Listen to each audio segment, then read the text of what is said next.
dans le prochain épisode de Demain nous appartient. Clémentine échoue à s'échapper des griffes de Christophe, pendant que la police se lance à la recherche de l'avocat.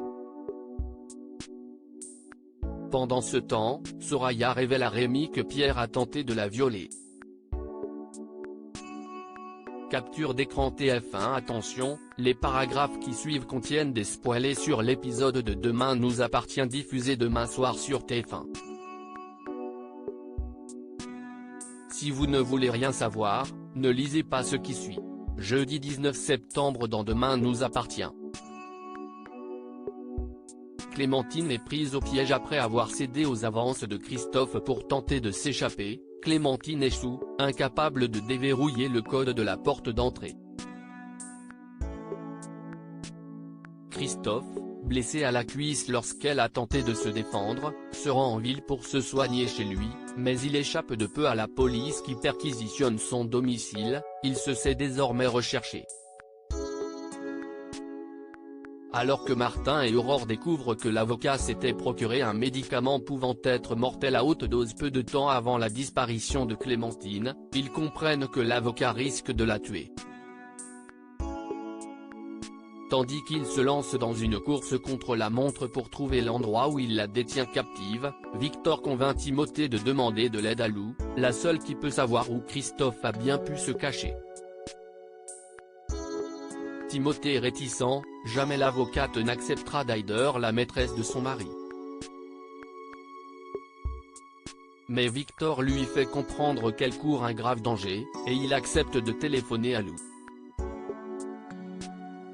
En effet, Christophe continue de séquestrer Clémentine.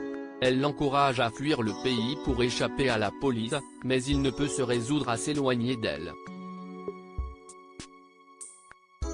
Clémentine le repousse alors violemment et lui déclare qu'elle ne l'aimait pas. Désespéré, Christophe s'injecte le médicament et perd connaissance. Clémentine le fouille pour s'emparer des clés de la dépendance, mais elle ne les trouve pas.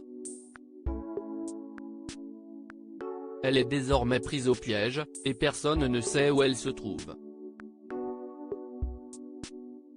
Soraya avoue à Rémi que Pierre l'a agressée à Escoué. Soraya est incapable de rester chez elle et s'est réfugiée chez Leïla après que Pierre l'a agressée.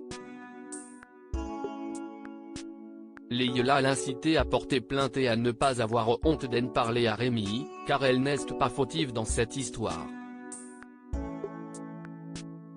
Lorsque Rémi apprend que Pierre a tenté de violer Soraya, il voit rouge et fonce à l'hôpital pour confronter son ami. Il l'agrippe et le plaque violemment contre le mur, malgré les protestations de l'interne qui affirme que c'est Soraya qui ment et l'a provoqué. De retour chez eux, Rémi rassemble toutes les affaires de Pierre dans un sac poubelle. Il demande pardon à Soraya d'avoir minimisé le comportement douteux de son ami envers elle, et lui promet de lui faire payer son geste.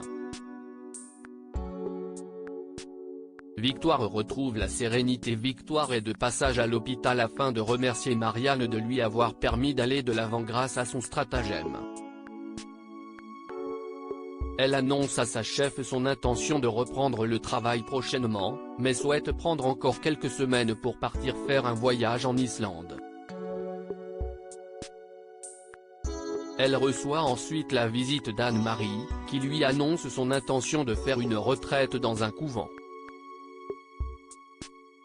Elle souhaite faire la paix avec Victoire, mais celle-ci ne peut toujours pas se résoudre à lui pardonner ses mensonges. Le soir, alors que Sandrine, Georges et Arthur préparent le dîner en famille, Victoire appelle Sandrine maman pour la taquiner. Pleine de projets, réconciliée avec Sandrine, elle semble désormais prête à tourner la page.